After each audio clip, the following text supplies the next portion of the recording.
Hello friends, good morning to all of you, and let us see the next part of synthesis by using an adverb or adverbial phrase.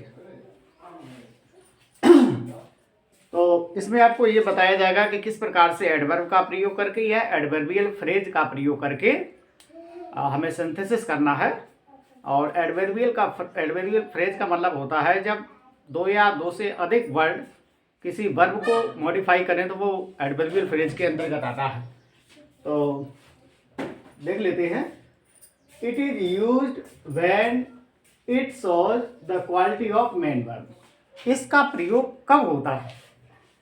लिखा गया है it is used, यह प्रयोग किया जाता है when, जब, it shows, यह दर्शाता है the quality of main verb, माने कि जब मेन मुख्य क्रिया की जो विशेषता प्रकट करता है तब एडवर्ब या एडवर्बियल फ्रेज का प्रयोग होता है। ठीक है, तो अब पहला एग्जांपल देख लेते हैं। The rose has thorn, this is certain. अब आप इसमें देखेंगे द रोज हैज थॉर्न, गुलाब में कांटे होते हैं। दिस इज सर्टेन, यह बात सुनिश्चित है, निश्चित है। ये सेपरेट किया गया है। इसको कंबाइंड जब करना है तो आप देखेंगे the rose has thorn certainly. क्या लिखा है?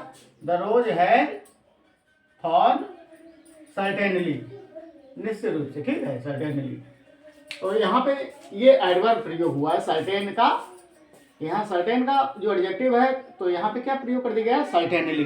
ठीक है, और यह बात सुनिश्चित है कि फूल में कांटे होते हैं। तो एडवर्ब एडवर्ब ज्यादातर किसी भी सेंटेंस के बाद में ही प्रयोग किया जाता है, और कभी कभी ये पहले आकर के भी किसी पूरे सेंटेंस को मॉडिफाई करता है। ऐसे भी हो सकता है certainly the rose has thorn, ये भी प्रयोग सही है, लेकिन बाद में करो तो ज़्यादा अच्छा है। ठीक है, तो ये एडवर्ब प्रयोग है, और इसको दो एग्जाम्पल के माध्यम से ही मैंने समझाने का प्रयास किया है। बाकी सरल है, कोई ज़्यादा कठिन नहीं है। सेकंड देख लेते हैं। Narendra Modi spoke, he spoke for a few minutes. तो यहाँ देखेंगे नरेंद्र मोदी स्पॉक, नरेंद्र मोदी जी बोले। He spoke for a few minutes, कुछ समय तक बोले। ठीक है, अब इसको सिंथेसिस कैसे करेंगे? Narendra Modi spoke for a few minutes. ठीक है, तो ऊपर वाले बात देखेंगे तो ये सर्टेनली क्या है? ये एडवर्ब प्रयोग है, एडवर्ब का प्रयोग किया गया है। दूसरे वाले बात में देखेंगे Narendra Modi spoke for a few minutes, ये वाला जो अंडरलाइन पार्ट किया गया है ये इस क्रिया को मॉडिफाई कर रहा है। क्लियर? यही एडवर्बियल फ्रेज है। तो मैंने एक एग्जांपल लिया है एडवर्ब का प्रयोग करके कैसे बनाना है, और दूसरा एग्जांपल लिया है एडवर्बियल फ्रेज का प्रयोग करके कैसे बनाना है। ठीक है, तो ये आपको समझ में आ गया होगा। आगे देखते हैं। द सन सेट, सूर्य छिप गया।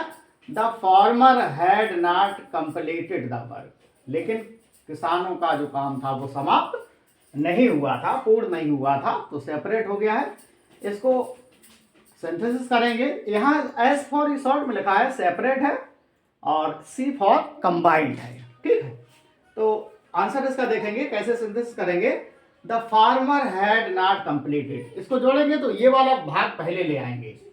The farmer had not completed the work by sunset. अब यहाँ पे बाई सनसेट क्या हो गया? एडवर्बियल फ्रेज हो गया है। यहाँ पे by sunset, work completed the work by sunset. ठीक है, और यहाँ किसको मॉडिफाई कर रहा है? कंप्लीटेड। ठीक है, तो उनका कार्य सूर्य समाप्त होने तक नहीं हुआ था, तो बाई सनसेट हो गया है एडवर्बियल फ्रेज। ठीक है, और आगे देखते हैं नंबर 4 पे। दो एग्जांपल हैं सभी के, दो एडवर्ब प्रयोग, दो एडवर्बियल फ्रेज के। ऐसे देखते हैं। I met my friend in the bus. कभी कभी होता है कि कोई मित्र अचानक ही मिल जाता है, तो वही बात बताई गई है। तो I met my friend in the bus, मेरी मुलाकात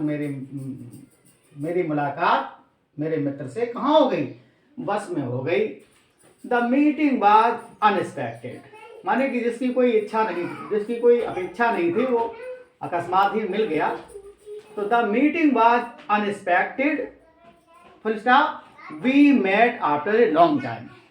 और हमारा जो मित्र से मिलन हुआ वो लंबे समय बाद हुआ।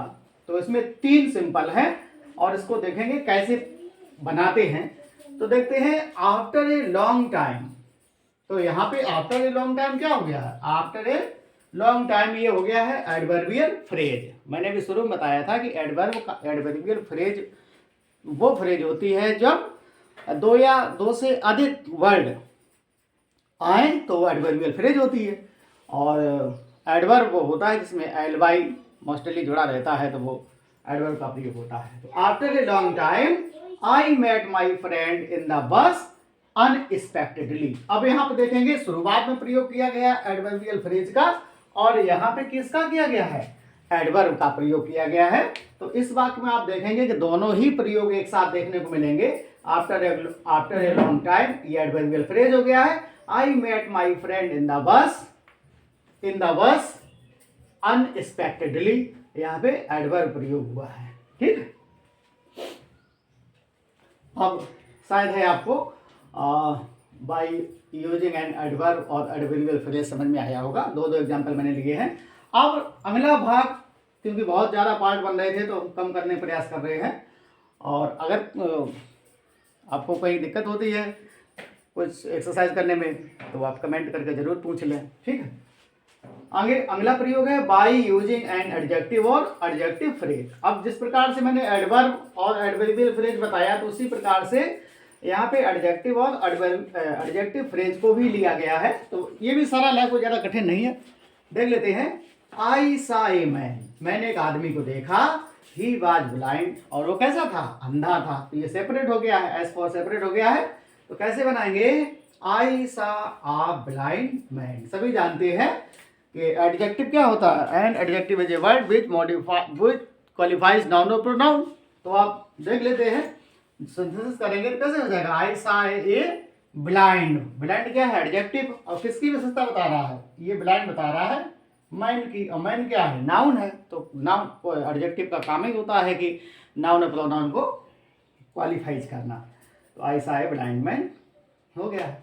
आगे देखते हैं, there is a book on the table. ये किताब है जो टेबल पे पड़ी है, रखी है। It is the Gita. और ये किताब कौन है? गीता है। ठीक है, द गीता है। तो कैसे बनाएंगे इसको? The book on the table. अब देखिए यहाँ पे क्या हो गया? ऑन द टेबल, ये एडजेक्टिव फ्रेज हो गया है। The book on the table is the Gita. अब यहाँ पे द बुक नाउन हो गया है। और कैसी किताब? जो मेज पे पड़ी है। विशेषता उसकी क्या होगी? जो मेज पे पड़ी है। तो ये एडजेक्टिव फ्रेज हो गया है। Clear? Is the Gita. Clear? Simple है, कोई ज्यादा कठिन नहीं है। अगला देख लेते हैं। ए गर्ल वाज वीपिंग, एक लड़की रो रही थी। सी वाज हंग्री, और रोने का कारण था कि वो भूखी थी। आगे देखते, तो इसको भी कैसे बना लेंगे? आ हंग्री गर्ल। अब यहाँ पे गर्ल क्या है? नाउन है। एडजेक्टिव क्या है? हंग्री है। और ये हंग्री जो है किसको क्वालिफाइज कर रहा है? गर्ल को। ये नाउन हो गया है। नाउन पहले एडजेक्टिव को फिट करके हमें जोड़ देना है। तो ए हंग्री गर्ल वाज वीपिंग, जुड़ गया, कोई दिक्कत नहीं है। अब इसी प्रकार से अगला और देखते हैं। आई सा अ मैन, मैंने एक आदमी को देखा। He had a stick in his hand, उसके हाथ में एक छड़ी थी। ही वाज ओल्ड, सीधी सी बात है भाई, बूढ़ा था। बूढ़े नहीं कहते लाठी का सहारा होता है, एकमात्र सहारा होता है भाई। ही वाज ओल्ड, वो कैसा था? बूढ़ा था। तो अब कैसे बनाएंगे इसको? आई सा एन। अभी देखिए ओल्ड जो बनाएगा ये एडजेक्टिव है। ये पे प्रेडिकेटिव यूज किया गया है। एडजेक्टिव 2 प्रकार से प्रयोग होता है, एट्रीब्यूटिव और प्रेडिकेटिव। ठीक है, और जब हेल्पिंग वर्ब के बाद वर्ब बी के बाद आता है तो उसको और प्रेडिकेटिव यूज में माना जाता है। लेकिन जब किसी नाउन के पहले आता है तो ये एट्रीब्यूटिव एडजेक्टिव यूज कहा जाता है। ठीक है, तो हमने ये 3 सिंपल दिए गए हैं, तो 3 सिंपल को हमने एक सिंपल को समाप्त करेंगे तो ओल्ड हम यही लगा देंगे। आई सा एन ओल्ड मैन। अब आप देखेंगे ओल्ड एडजेक्टिव है, मैन क्या है? नाउन है। तो ये जो एडजेक्टिव है ये क्वालिफाइज किसको कर रहा है? मैन को। ठीक, तो आई सा एन ओल्ड मैन, मैंने एक आदमी को देखा। With a stick in his hand. With a stick, ये क्या हो गया? विद a stick, ये एडजेक्टिव फ्रेज हो गया है, ठीक है। विद, यहाँ पे एडवर्ब का भी प्रयोग हुआ है, ये सॉरी एडजेक्टिव का प्रयोग हुआ है यहाँ पे, और यहाँ पे with a stick in his hand, with a stick, ये हो गया है एडजेक्टिव फ्रेज, ठीक है। तो I hope all will be clear in your mind without any difficulty, without any complexity. So friends, if you like such types action, you have need to like, share and subscribe. Thank you.